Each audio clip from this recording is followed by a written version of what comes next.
मुख्यमंत्री योगी आदित्यनाथ ने घोषणाएं तो कर दी, लेकिन इस दौरान एक चीज भूल गए और वो है इन शिक्षा मित्रों का समर कैंप का मानदेय। एक तरफ जहां मुख्यमंत्री योगी आदित्यनाथ ने बहुत ही जोरों शोरों से इस बात को कहा और कहते हुए नजर आए कि जो शिक्षा मित्र है वो सरकार की योजनाओं को काफी अच्छे से संचालित करने में मदद करते हैं, लेकिन इस दौरान जो उनकी मेहनत थी, जो उनकी खून पसीने की कमाई थी, उसको लेकर सरकार की तरफ से कुछ भी नहीं कहा गया। आपको बता दें, मुख्यमंत्री योगी आदित्यनाथ ने जहां एक बड़ी सौगात उत्तर प्रदेश के शिक्षा मित्रों और अनुदेशकों को दी, तो वहीं पर दूसरी तरफ इनके समर कैंप के मानदेय को लेकर अभी तक कोई खास बात निकलकर सामने नहीं आ पाई है। आपको बता दें, जहां एक तरफ जब गर्मी की छुट्टियां चल रही थी तो उस दौरान सरकार की तरफ से समर कैंप जैसी योजना लेकर आई गई और इसमें शिक्षा मित्रों ने, अनुदेशकों ने बढ़ चढ़कर हिस्सा लिया, लेकिन फिर भी अभी तक इनका मानदेय नहीं आया है समर कैंप का, जिसकी वजह से इनके बीच में नाराजगी देखने को मिल रही है। और चीजें भी सही है, क्योंकि एक तो इनका अल्प मानदेय है, ऊपर से वो समय से नहीं आ रहा है, तो समस्याएं तो उत्पन्न होंगी ही।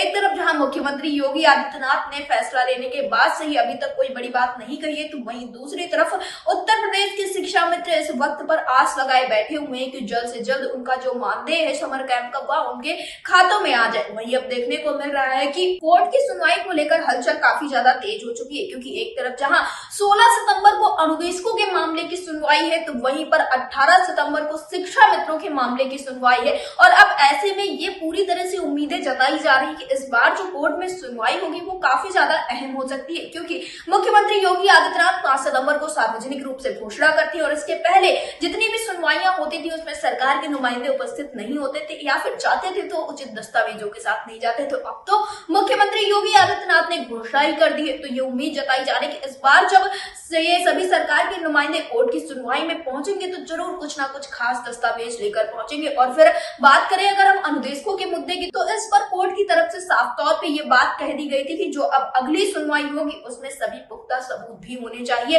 तो इस तरह से अब ये कहा जा रहा है कि ये जो सुनवाई होने वाली है वो अहम हो सकती है। इसी बीच में ये भी देखने को मिला कि कुछ शिक्षा मित्र ये कहते हुए नजर आए कि अगर मुख्यमंत्री योगी आदित्यनाथ ने फैसला ले लिया है, घोषणा कर दी है, तो इस दौरान जब कोर्ट में सुनवाई हो तो सरकार के नुमाइंदे हलफनामा भी दाखिल करे कोर्ट में। इस तरह की तमाम बातें होती हुई नजर आ रही है, लेकिन अब देखना ये होगा कि आखिर कोर्ट की सुनवाई में होता क्या है। वहीं दूसरी तरफ जो ये मानदेय की समस्याएं लगातार बनी हुई है, इसके पीछे का कारण क्या हो सकता है। एक तरफ जहां ये कहा जा रहा है कि मुख्यमंत्री योगी आदित्यनाथ तो अपने स्तर से सभी फैसले ले लेते हैं, जितने भी बड़े पदाधिकारी अधिकारी हैं वो भी फैसले लेते हैं, लेकिन जो बीच में अधिकारी होते हैं उनकी वजह से हिलाहवाली होती है और फिर मानदेय समय से नहीं आ पाता है। स्थानांतरण की प्रक्रिया में भी ऐसी कुछ चीजें देखने को मिली थी कि डेटा जो था वो पूरी तरह से पोर्टल पे नहीं अपलोड किया गया था और जिस वजह से स्थानांतरण में देरी देखने को मिली। तो इस तरह की तमाम बातें हो रही है, जिसमें कहा जा रहा है कि उच्च स्तर से तो सभी चीजें अच्छे से होती, लेकिन जो निम्न स्तर होते हैं उनमें ही समस्याएं उत्पन्न हो जाती है। लेकिन क्या इस तरह से समस्याएं उत्पन्न करने से उत्तर प्रदेश के शिक्षा मित्रों के मानदेय में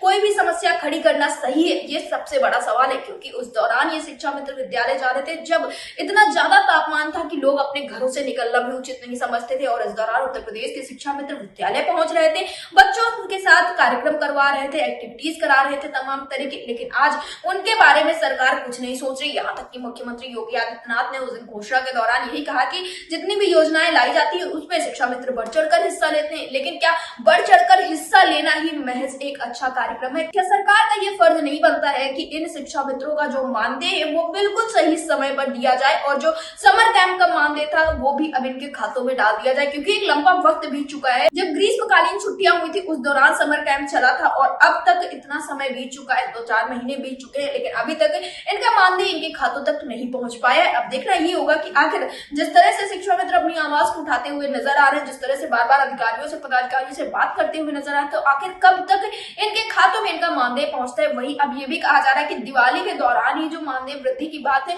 उसमें कुछ ना कुछ बड़ा कदम उठाया जाएगा। तो ये सारी चीजें देखना काफी ज्यादा दिलचस्प होगा, लेकिन सबसे जरूरी बात कि 18 तारीख को क्या सरकार के जो नुमाइंदे हैं वो सभी दस्तावेजों के साथ कोर्ट में पहुंचेंगे और शिक्षा मित्रों के साथ न्याय करेंगे, ये देखना सबसे ज्यादा जरूरी होने वाला है।